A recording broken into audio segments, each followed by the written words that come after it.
AB Channel. Bila DAP mengugut Perdana Menteri, kita nak diam. Jadi apa mesej yang cuba DAP sampaikan kepada rakyat? Sampai bila kita nak diasak sampai ke tepi dinding dan berdiam diri? Jangan keluar kenyataan biadab mengugut Perdana Menteri dan tidak menghormati keputusan yang nak diambil oleh ke bawah duli tuanku. Tak tahu yang mana hak mereka sebagai ahli politik dan tak tahu mana hak ke bawah duli tuanku sebagai yang di Pertuan Agong. Saya minta maaf lah, saya cakap terus terang, kita puas cuba pertahankan kerajaan ni, tapi nampak gayanya ada orang tak selesa jadi kerajaan. Kita sejauh mana Ya. kita lihat kejayaan antara parti dalam kerajaan perpaduan ni boleh dikekalkan. DAP lihat dah tak sebulu dengan main isu raja-raja dan sebagainya. Macam mana tu? Isu raja-raja satu hal, ini memberi kesan yang cukup besar. Kalau DAP tak faham bahasa lagi, kan, saya nak bagi rakyat berfikir dengan waras lah. Kenapa di Johor sampai baginda tuanku pun tak nak melihat DAP berada di dalam kerajaan negeri Johor? Kita lihat selepas perkongsian kuasa 2022 November, DAP tak masuk di dalam kerajaan negeri Johor.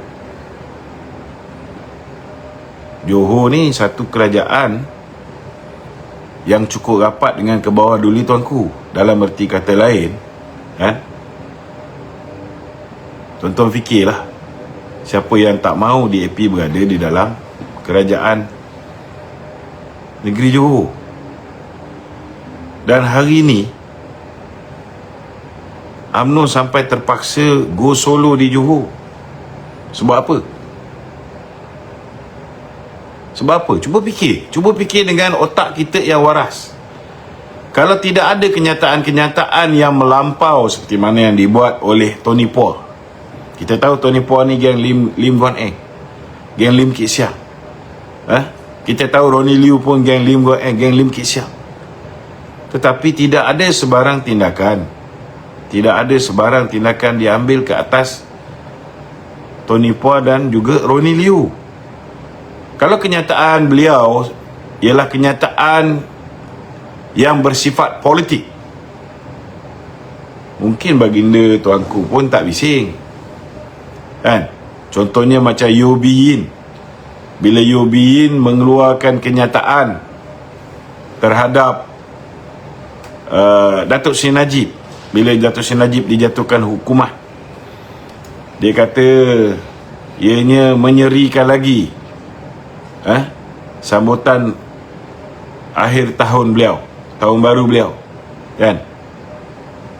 Orang tak marah bila DAP tidak mengambil tindakan ke atas Yeo Bee Yin, kerana kenyataan itu kenyataan yang dibuat ke atas seorang ahli politik, iaitu Datuk Seri Najib Tun Razak. Tetapi bila DAP mengugut nak meletakkan jawatan, sekiranya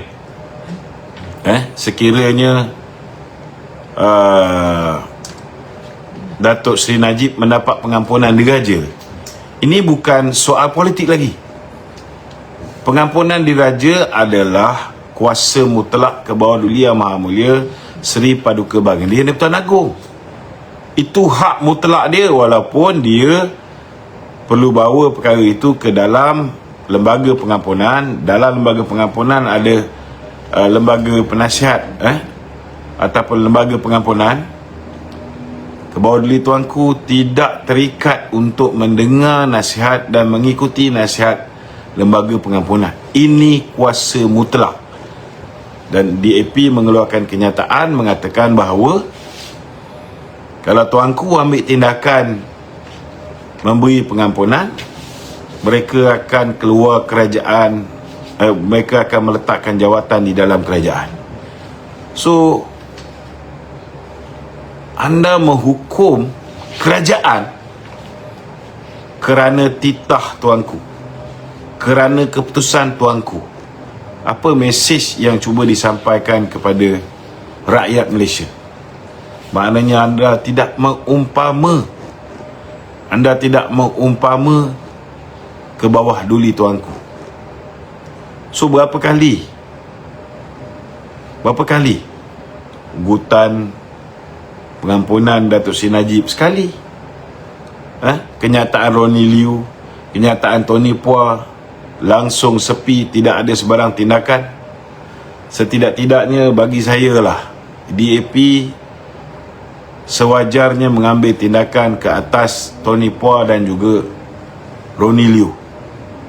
Diorang ni pun bukan grup yang menyokong Anthony Loh. Mereka pun memang, saya rasa memang nak sabotaj. Tetapi bila tidak ada tindakan diambil, mesejnya mudah. DAP tidak menghormati institusi diraja. Ini benda-benda macam ni menyebabkan kita ni dah 3 tahun lebih mempertahankan. Kita tak nak kerajaan ni tumbang. Kita tak nak hubungan kita dengan Pakatan Harapan rosak. Tetapi nampak gayanya seolah-olah macam UMNO ni bertepuk sebelah tangan. Last kali yang kena maki UMNO, last kali bila Datuk Seri Zahid usaha dengan pelbagai usaha untuk mendapatkan keadilan bagi Datuk Seri Najib, walaupun dia ambil risiko, dimarah dan sebagainya kerana mengeluarkan affidavit berhubung dengan titah addendum. Tetapi bila ada rakan komponen dalam kerajaan perpaduan sendiri mengugut Perdana Menteri, cuba tuan-tuan letak diri tuan-tuan di tempat Datuk Seri Zahid. 3 tahun lebih kita dimaki hamun, kita dah jadi kerajaan, kita tak boleh tolong bekas presiden kita sendiri. Dan hari ini bila DAP mengugut Perdana Menteri, kita nak diam. Jadi apa mesej yang cuba DAP sampaikan kepada rakyat? Sampai bila kita nak diasak sampai ke tepi dinding dan berdiam diri? Itu sebab hari ni saya terus terang cakap, kalau runtuh kerajaan Madani ni, tak ada orang lain yang boleh dipersalahkan. Orang yang boleh dipersalahkan ialah mereka yang masih lagi tak boleh terima, tak boleh move on bahawa kita UMNO, PKR, DAP dan juga Amanah sudah berada di dalam satu pakatan, dan sewajarnya kita buang tepi semua titik bengit perbezaan pandangan dan sepatutnya mencari titik persamaan. Kalau UMNO boleh terima Lim Kit Siang, Lim Guan Eng, yang orang Melayu cukup menyampah ni, kita boleh lupa apa yang PKR cakap pada kita, kita boleh lupa apa yang Amanah cakap pada kita, apa yang susah sangat DAP. Kita bukan suruh terima, setidak-tidaknya tutup mulut, jangan keluar kenyataan biadab mengugut Perdana Menteri, dan tidak menghormati keputusan yang nak diambil oleh ke bawah duli tuanku. Tak tahu yang mana hak mereka sebagai ahli politik, dan tak tahu mana hak ke bawah duli tuanku sebagai yang di Pertuan Agong. Saya cakap terus terang, kalau tumbang kerajaan ni, saya tak salahkan orang lain. Hari ni orang yang begitu ekstrim dalam UMNO menjadi begitu popular pun pasal DAP gagal mengawal puak-puak dia daripada menjadikan orang-orang ni semakin popular dan menjadikan politik perkauman sempit menjadi begitu subur, termasuklah di dalam UMNO itu sendiri. Ini Nak kena faham. Kita 3 tahun lebih keadaan dah cukup cantik dah. Bursa saham Kuala Lumpur bagus, keharmonian kaum bagus, orang Melayu, India, Cina, Kadazan, Dusun, Lumbawang, Dayak, Iban semua duduk dalam satu kerajaan. Pelabur yakin dengan kerajaan kita. Mata wang kita terbaik di Asia. Pertumbuhan ekonomi kita cukup bagus di kala dunia berhadapan dengan keadaan yang cukup tak bagus. Kita punya kadar inflasi rendah. Macam-macam benda baik dibawa oleh kerajaan Madani ni. Habis lingkup. Bila tidak ada kebijaksanaan. Minta maaf cakap lah. Saya dah boleh nampak gambaran-gambaran yang cukup tak cantik. Bagaimana kerajaan ini boleh musnah bila tidak ada tolak ansur, bila tidak ada berlapang dada. Orang ni dah masuk jail 3 tahun lebih lah. Masih nak berdendam, masih nak benci pasal apa? Jangan lupa, bila kamu bentuk kerajaan bersama Mahathir, 30 lebih orang, Eric Paulson, kita lihat orang macam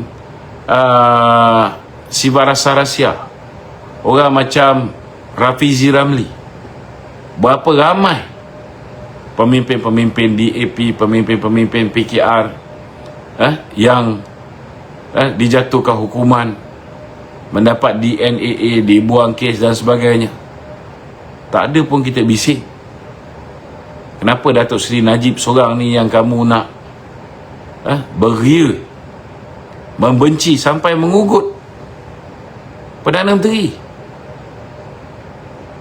What's wrong with you guys? Saya minta maaf lah, saya cakap terus terang, kita puas cuba pertahankan kerajaan ni. Tapi nampak gayanya ada orang tak selesa jadi kerajaan.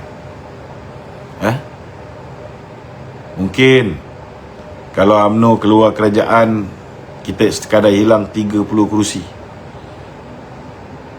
Memang kerajaan tak tumbang. Tetapi kena beringatlah, membenci orang tu berpada-pada. Menganiaya orang juga perlu berpada-pada. Hari ni Datuk Seri Najib dianiaya, besok lusa belum tentu tak ada orang lain yang dianiaya. Kita jangan lupa juga, kita jangan lupa, satu ketika dahulu Lim Guan Eng pernah menjadi Menteri Kewangan, cukup berkuasa, tetapi akhirnya dia menjadi kluster mahkamah.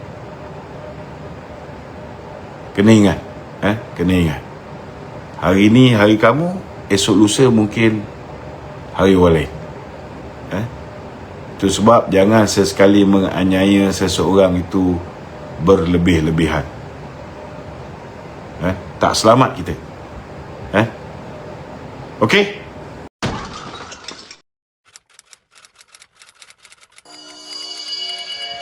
A B J D